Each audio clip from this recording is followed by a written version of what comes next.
Hello everyone, welcome back to our channel this side Siddhi. And आज की class में हम आपके साथ डिस्कस करने वाले हैं हिस्ट्री क्लास 6 की हिस्ट्री का यूनिट 5।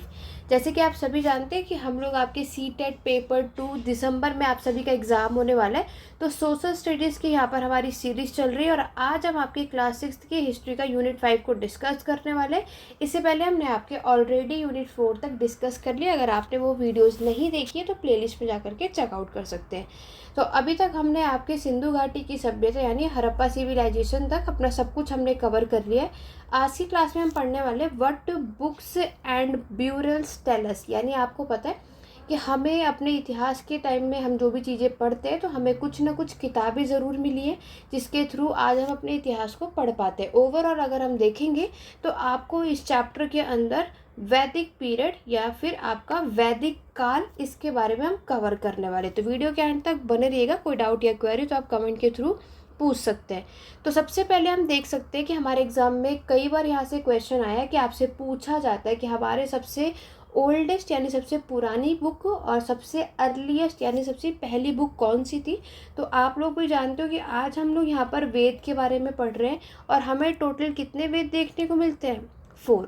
इतनी बेसिक नॉलेज हम सभी को है, जिसमें से सबसे ओल्डेस्ट और सबसे अर्लीस्ट वेद होता है आपका ऋग्वेद। उसके बाद आता है आपका सामवेद, यजुर्वेद और अथर्ववेद। ये 4 हमें वेद देखने को मिलते हैं और जिसमें से ओल्डेस्ट वेद आपको अभी हमने यहाँ पे डिस्कस किया ऋग्वेद है, कंपोज्ड अबाउट 3500 ईयर्स अगो। तो आपको ये टाइम पीरियड भी याद रखना, आपके ऑलरेडी एग्जाम में यहाँ से क्वेश्चन पूछा जा चुका है और ये आपसे पूछा गया है कि ऋग्वेद ओल्डेस्ट तो है, ये सबको बात पता है, लेकिन आज से कितने टाइम पहले? तो 35 ईयर्स अगो, क्योंकि यहाँ पर हमारे एग्जाम में 35 की जगह कभी 37 मेंशन कर देते, कभी 2500, तो सबको कन्फ्यूजन हो जाती है। तो टाइम पीरियड याद रखना। ऋग्वेद में हमारे बहुत सारे हिम यानी मंत्र इंक्लूड है जिसको हम सूक्त कहते हैं। क्या कहते हैं? सूक्त। और ये हिम में यानी जो हमारे इस हिम में क्या क्या चीज़ें मेंशन है, उस टाइम पर कौन से देवी देवताओं की वर्शिप की जाती थी, वो सब कुछ हमें ऋग्वेद में देखने को मिलता है।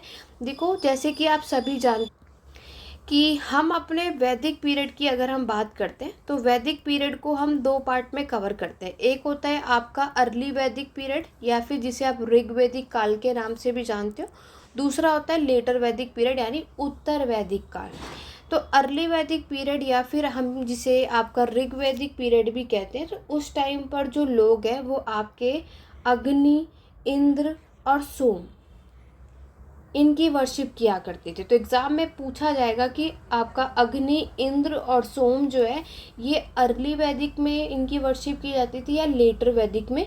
तो राइट आंसर हमारा अर्ली या फिर ऋग्वैदिक काल होगा। अग्नि मतलब the God of fire, Indra मतलब अ वॉरियर गॉड और सोम मतलब a plant from which a special drink was prepared. इतनी सब बातें आप सभी को ऑलरेडी पता ही हैं।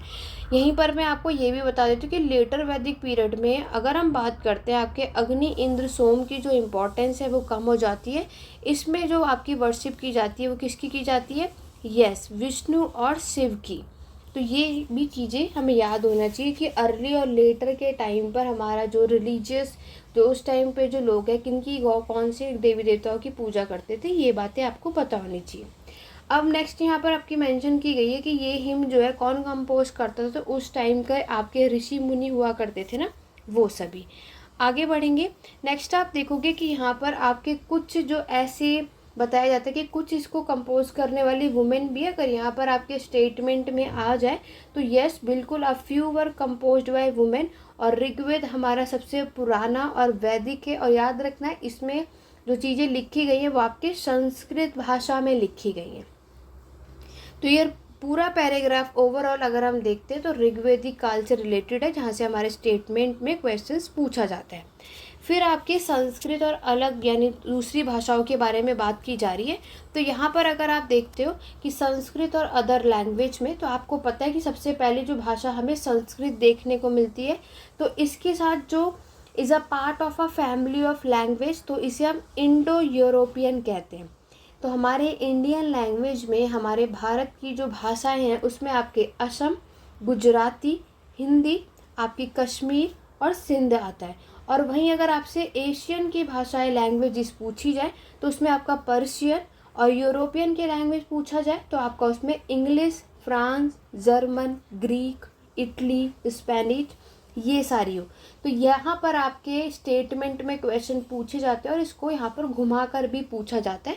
तो ओवरऑल इस बॉक्स में आपको क्या समझ आया कि एक तो आपको इंडियन लैंग्वेज पता होना चाहिए, नेक्स्ट जो आपको पता होना चाहिए एशियन लैंग्वेज, और उसके बाद आपको पता होना चाहिए आपके यूरोपियन लैंग्वेज कि कौन कौन सी भाषाओं में कौन कौन सी लैंग्वेजेस आती हैं।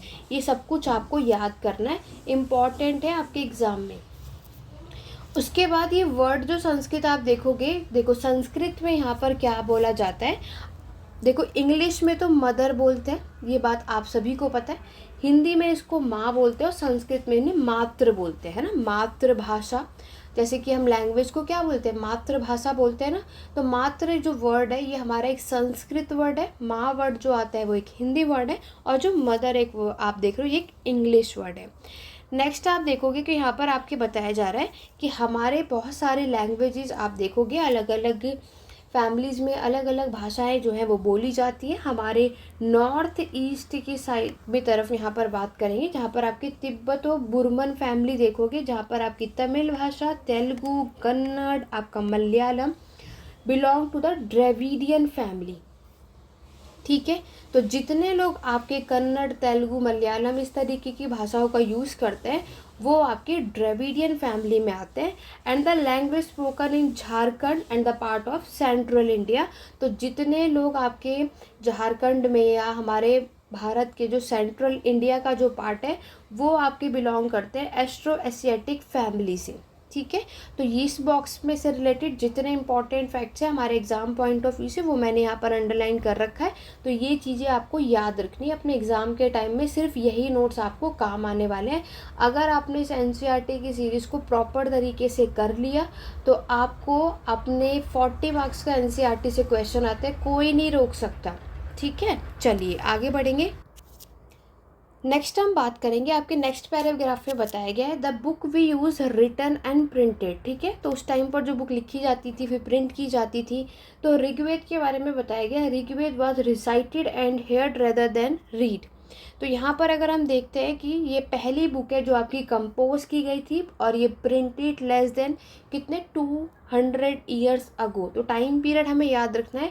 ये वाला जो आप पैराग्राफ देख रहे हो इसमें जो ये लाइन है ये स्टेटमेंट भी ऋग्वेद से रिलेटेड हमारे एग्जाम में पूछा गया है। तो ओवरऑल अगर आप देखोगे तो अभी आपके ऋग्वेद से रिलेटेड कई बार एग्जाम में पूछे जा चुके हैं क्वेश्चन और ये सारे फैक्ट्स आपको याद होने चाहिए। अब यहाँ पर बात की गई है नेक्स्ट पैराग्राफ में कि कैसे हमारे इतिहासकारों ने ऋग्वेद को स्टडी किया था।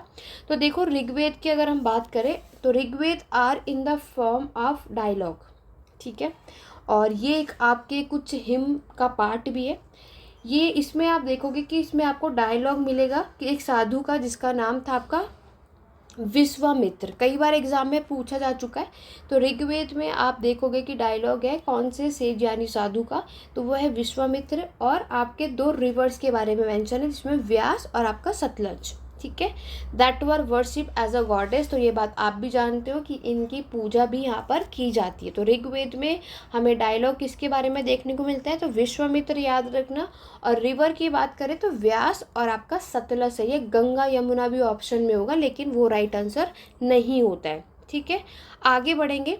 देखो यहाँ पर आप देख सकते हो कि आपको यहाँ पर मैन्यूस्क्रिप्ट देख रहे हो कि हमारे ऋग्वेद में जो मैन्यूस्क्रिप्ट पांडुलिपि के जो पेज है कुछ इस तरीके का नज़र आता था।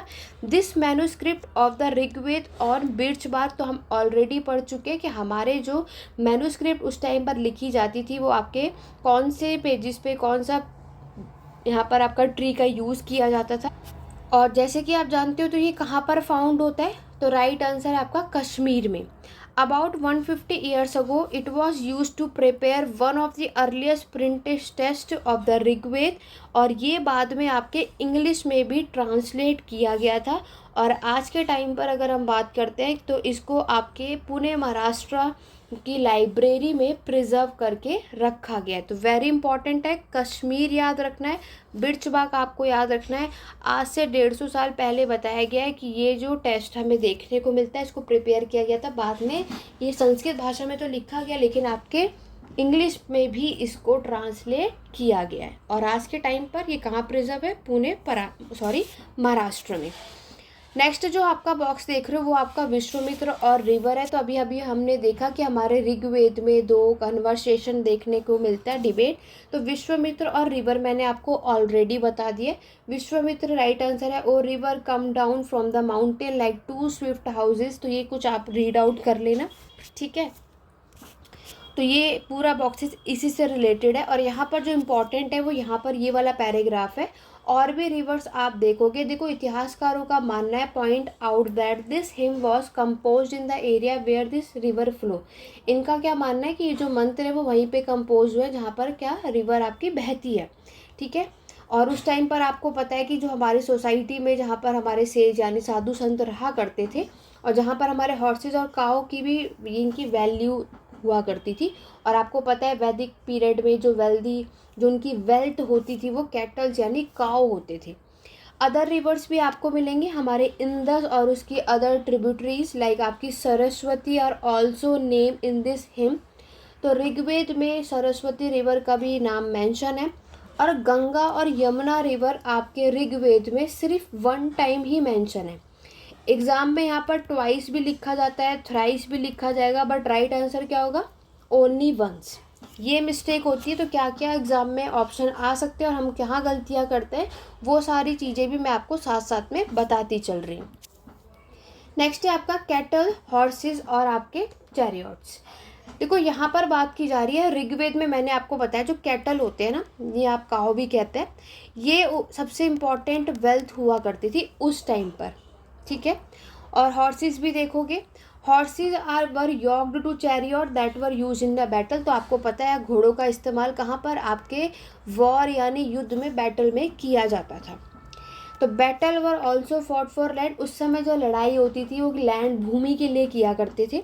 और आपको पता है ये लैंड आपके पेस्चर के लिए कितनी ज़्यादा इंपॉर्टेंट है। तो इस बात के लिए सारी बातें आप देखोगे जहाँ पर आपकी बारले ये सारी चीज़ें कल्टीवेट होती थी। और साथ में उन्होंने बताया कि कुछ लड़ाइयाँ आपकी वाटर के लिए भी होती थी, ठीक है। उसके बाद नेक्स्ट पैराग्राफ में मेंशन किया जा रहा है कि हमारा जो उस समय वेल्थ है, wealth was used for the performance of यज्ञ और सैक्रिफाइसेस, ठीक है। और नेक्स्ट पैराग्राफ की इंपॉर्टेंट चीज़ अगर आप देखोगे तो यहाँ पे क्या बताया जा रहा है कि उस टाइम पर हमें कोई भी रेगुलर आर्मी देखने को नहीं मिलती। आपके एग्जाम में स्टेटमेंट में क्वेश्चन पूछा जाता है तो यहाँ पर लिख देंगे had regular army, but army नहीं हुआ करती थी इस टाइम पर। याद रखना आर्मी जो है वो आपको जब हमारे 6th सेंचुरी BC में एम्पायर किंगडम यानी साम्राज्य की शुरुआत होती है तब हमें आपके सैनिक यानी आर्मी देखने को मिलेंगे। अभी कोई रेगुलर आर्मी नहीं थी, बट येस यहाँ पर आपको असेंबलीज मिलेंगी जहाँ पर लोग मिलते थे और अपनी डिस्कशन करते थे जो भी मैटर होता था लाइक वॉर और पीस का, ठीक है। आप लोगों ने ऑलरेडी सुना होगा सभा और समिति। मुझे कमेंट करके सभी ज़रूर बताना सभा और समिति में, असेंबली में क्या क्या डिफरेंस था। सभा असेंबली में कौन से मेंबर्स इंक्लूड हुआ करते थे और समिति में कौन से होते थे। नेक्स्ट पैराग्राफ में आपसे कहा जा रहा है वर्ड्स टू डिस्क्राइब पीपल। तो अब हम देखेंगे हम लोगों को यहाँ पर डिस्क्राइब कर रहे हैं तो यहाँ पर उनसे रिलेटेड ये। तो देखो उस टाइम की अगर हम बात करते हैं आपको 2 ग्रुप देखने को मिलते हैं। एक होता है आपका पृष्ठ का और दूसरा होता है राजा। आपको पहले भी पता है कि यहाँ पर राजा से ऊपर कौन माने जाते हैं, आपके पृष्ठ। यानी कि आपको पता है 4 वर्ण सिस्टम आप ऑलरेडी सभी जानते हैं, जिसमें सबसे पहले होता है हमारा ब्राह्मण, राइट। ब्राह्मण के नीचे आते हैं क्षत्रिय, क्षत्रिय में कौन आते हैं, आपके राजा। तो राजा से भी ऊपर पृष्ठ होते हैं, ब्राह्मण्स माने जाते हैं। उसके बाद आते हैं आपके वैश्य जिसमें सारे बिजनेसमैन होते हैं, और आपके शूद्र। 4 सभी को पता है। लास्ट में जो 5th होता है वो होता है आपका अनटचेबल, ठीक है। अनटचेबिलिटी के जो कैंडिडेट्स होते हैं जिन्हें आप चंडालास के नाम से भी जानते हो, इनके बारे में भी याद रखना, एग्जाम में यहाँ से भी क्वेश्चंस आपको देखने को मिलते हैं। They did not have capital city. याद रखना कि इन लोगों की खुद की कोई राजधानी नहीं हुआ करती थी, कोई महल नहीं हुआ करता था, कोई आर्मी नहीं हुआ करती थी, और ना ही ये लोग उस समय कोई कर यानी टैक्सेस कलेक्ट करते थे। वैदिक पीरियड में ये सारी चीज़ें नहीं हुआ करती थी, राइट। आगे बढ़ेंगे। जर्नली यहाँ पर अब बात होगी कि आपके बात की जा रही है जन की। देखो जन मतलब क्या होता है, लोग यानी पीपल। तो जन और विश का मतलब पीपल होता है। जन जो वर्ड है इसको यूज़ किया गया आपके हिंदी भाषा में, ठीक है। और जो अदर है इसको विश भी इसीलिए बुलाते हैं। और इस विश्व में जो जहाँ लोग रहते हैं वो वर्ड वेस्ट से जो है ये आपके विश्व वर्ड से ही आया है। विश्व और जन जो मेंशन है बाय नेम, तो आप देखोगे आपके पुरुजन या पुरुविश, आपके भारत जन या भारत विश, या यदुजन आप या यदुविश। ठीक है, ये तीनों याद रखना। यहाँ पर इनके नेम मेंशन किए गए हैं और ये एग्जाम में पूछे जाते हैं, पुरुजन, भारत जन और यदुजन। ठीक है, उसके बाद यहाँ पे बताया जा रहा है कि आज के टाइम पर लोग जो है कौन से नाम के साथ फेमिलियर हैं। तो यहाँ पर पीपल ने, इंसानों ने उस टाइम पर आपके हिम जो कंपोज किया, लाइक आपके आर्यंस ने, लाइक उसमें आपके दास और सब कोई आता है। ये लोग आपके कोई भी सेक्रीफाइसेस परफॉर्म नहीं करते। यहाँ पर आप देखोगे कि ये लोग अलग अलग भाषाओं को बोलते हैं। इवनली जो आपका टर्म है दास, ठीक है, और जो फेमाइन के लिए तो दासी कहलाई जाती थी, जिसका मतलब होता है स्लेव। इंग्लिश में स्लेव बोलते हैं, हिंदी में दास कहते हैं। स्लेव्स का काम आपको पता है, slaves were women and man who were often capture in war. देखो स्लेव्स की अगर हम बात करें तो ये कहाँ से आते थे, तो जब कभी भी कोई भी बैटल लड़कर आता था, युद्ध अगर जीत के आता है, मान लो कि ए और बी में यहाँ पर आपकी लड़ाई हो रही है और ए ने क्या किया, बी को हरा दिया, तो बी के सारे मेंबर्स को उठा के क्या करेंगे, वो स्लेव्स बना लेते थे। तो जितने लोगों को कैप्चर किया है, तो ए जो हमारा साम्राज्य होगा वो बी साम्राज्य के सारे लोगों को स्लेव्स बना लेते थे इस तरीके से। ठीक है, तो ये उनकी एज अ फ्री प्रॉपर्टी होती थी क्योंकि ये उनके ओनर हुआ करते थे। एंशंट के टाइम पर ये चीज़ें आप देखोगे। ऋग्वेद जो मैक्सिमम यहाँ पर याद रखना, ऋग्वेद जो आपकी कंपोज हुई थी नॉर्थ वेस्ट, आपके स्टेटमेंट में नॉर्थ ईस्ट लिखा जाता है, तो लेकिन राइट आंसर क्या होगा, ऋग्वेद जो आपकी कंपोज हुई थी वो नॉर्थ वेस्ट में हुई थी। ठीक है, नेक्स्ट जो पैराग्राफ है मेगालिथिक्स से रिलेटेड है, यहाँ से भी आपके एग्जाम में आएगा क्वेश्चन। तो मेगालिथिक्स याद रखना, ये एक बड़ा पत्थर होता है जो कि यूज़ होता है आपके ब्यूरल साइट पे। इसकी शुरुआत आज से 3000 साल पहले हुई। तो इससे रिलेटेड जो 3 इंपॉर्टेंट फैक्ट्स थे वो मैंने साइड में मेंशन कर दिए। और लास्ट जो चीज़ याद रखना है कि ये आपको डेक्कन में, साउथ इंडिया में, नॉर्थ ईस्ट में, कश्मीर में देखने को मिलता है। तो मेगालिथिक से स्टेटमेंट से रिलेटेड जो क्वेश्चन आएगा उससे इंपॉर्टेंट फैक्ट जो है वो यहाँ पे मैंने सब कुछ मेंशन कर दिया है। ये सारी चीज़ें आपको याद रखनी है। ठीक है, आगे और भी चीज़ें देखते हैं। देखो कुछ और भी इंपॉर्टेंट साइट्स मैंने आपको बता दिया कि कौन कौन से आपको, देखो कुछ मेगालिथिक्स देखो कुछ इस तरीके का आपको नज़र आता है, आप यहाँ पर स्क्रीन पर देख सकते हो। तो यहाँ पर आपके जो आर्कियोलॉजिस्ट थे तो उस टाइम पर इन्होंने आपके find a circle of stone boulders और a single large stone standing on the ground. पूरा ये आप देख सकते हो किस तरीके से यहाँ पे इन्होंने स्ट्रक्चर यहाँ पर आपको बताया है। उसके अलावा यहाँ पर इन्होंने पोट्स यानी जो बर्तन हमें मिले थे जो मरे हुए लोगों के आसपास आप देखते हो, तो वो कौन से होते थे, ब्लैक एंड रेड वेयर। ठीक है, एग्जाम में आपके PGW भी हो सकता है। Right answer black and red ware आपको मिलेगा। टूल्स और वेपन्स भी, उपकरण और आपके हथियार भी मिलते थे आयरन के। ठीक है, कुछ हमें हॉर्सेस के स्केलेटन भी मिले, कुछ हॉर्स के इक्विपमेंट्स भी मिले, ऑर्नामेंट्स भी मिले, वो भी स्टोन के और गोल्ड के ही। तो ये सब कहाँ पर, ब्यूरल प्लेस के आसपास कौन कौन सी चीज़ें मिली, इससे रिगार्डिंग आपके एग्जाम में क्वेश्चन में पूछा जाएगा। तो ये सारी चीज़ें आपको याद रखनी है। क्लियर हो गया, तो ये सब कुछ आपको याद रखना है। नेक्स्ट हम देखेंगे फाइंडिंग अबाउट सोशल डिफरेंस। तो यहाँ पर आप देखोगे कुछ चीज़ें आपको यहाँ पर देखने को मिलती है। तो अभी मैंने आपको हमने रीड आउट किया कि आर्कियोलॉजिस्ट ने आपके ऑब्जेक्ट फाउंड करे कुछ, और जो भी स्केलेटन के साथ आपने देखा वो भी डेड पर्सन की। और 1 skeleton was buried with 33 gold beads, 2 stone beads, 4 copper bangles and 1 cone shell. और कुछ जो दूसरे स्केलेटन होते थे have only a few pots. तो ये सब कुछ मेंशन कर रखा है कि स्केलेटन के आसपास किसने क्या क्या चीज़ें हमें देखने को मिलती है। ठीक है, आगे बढ़ेंगे स्पेशल ब्यूरल एट इनाम गांव। तो इनाम गांव में आप देखोगे कि यहाँ पर ये एक साइट है आपकी गोंड रिवर के आसपास, अ ट्रिब्यूटरी ऑफ भीमा। याद रखना इंपॉर्टेंट है एग्जाम पॉइंट ऑफ व्यू से। ये ऑक्यूपाई किया गया था 3600 से 2700 ईयर अगो। और adult was generally buried in the ground. जो जितने अडल्ट होते हैं कहाँ पर, ग्राउंड में जलाया जाता था। और laid out straight with the head towards the north. जो उनका सर होता था वो कौन से डायरेक्शन में होता था, आपके नॉर्थ डायरेक्शन में। ठीक है, एग्जाम में ईस्ट वेस्ट साउथ कुछ भी मेंशन कर सकते हैं, राइट आंसर याद रखना नॉर्थ है। 1 man was found buried in a large 4-legged clay jar in the courtyard और 5 रूम हाउस। जो सबसे बड़ा होता था उस साइट हमें उस टाइम पर देखने को मिलती है। तो यहाँ पर जो हाउसेज होते थे, हर हाउस में हमको ग्रेनरी भी मिलेगी, ठीक है, ये चीज़ें याद रखना। उसके बाद स्केलेटन से रिलेटेड आपको एक बॉक्स दे रखा है कि कहाँ पे क्या क्या चीज़ें हैं। देखो इस बॉक्स में इतना बताया कि जो बच्चों का स्केलेटन मिलता था उनके छोटे साइज होते थे।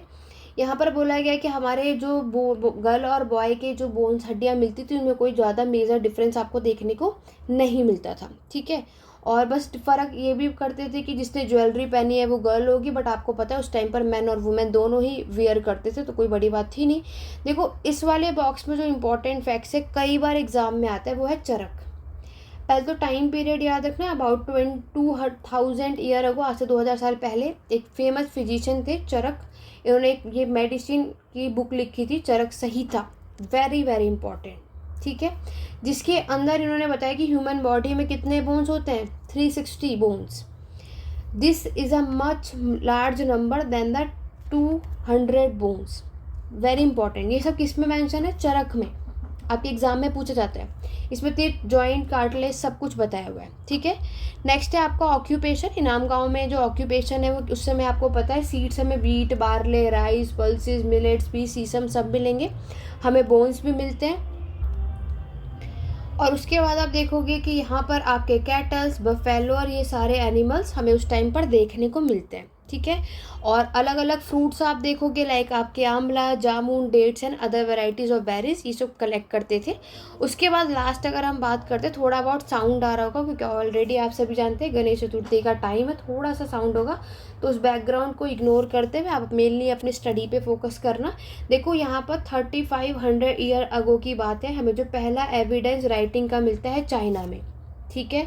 और ये आपके एनिमल्स के बोन्स पर देखने को मिलता है। ओरेकल बोन्स है, कौन से वो हड्डी थी जिसमें आपको ये राइटिंग का एविडेंस चाइना में देखने को मिलता है, ओरेकल बोन्स, वेरी इंपॉर्टेंट, जो आपको अपने एग्जाम पॉइंट ऑफ व्यू से याद रखना है, ठीक है। ये एक बहुत से यहाँ से इंपॉर्टेंट चीज़ है। इनाम गांव का याद रखना जो भी इंपॉर्टेंट फैक्ट्स थे। और ऑब्वियस है आपके हर एक चैप्टर के लास्ट में इंपॉर्टेंट फैक्ट्स बताएं कि आपके वेद की कंपोजिशन अबाउट 3500 मैंने आपको बताया।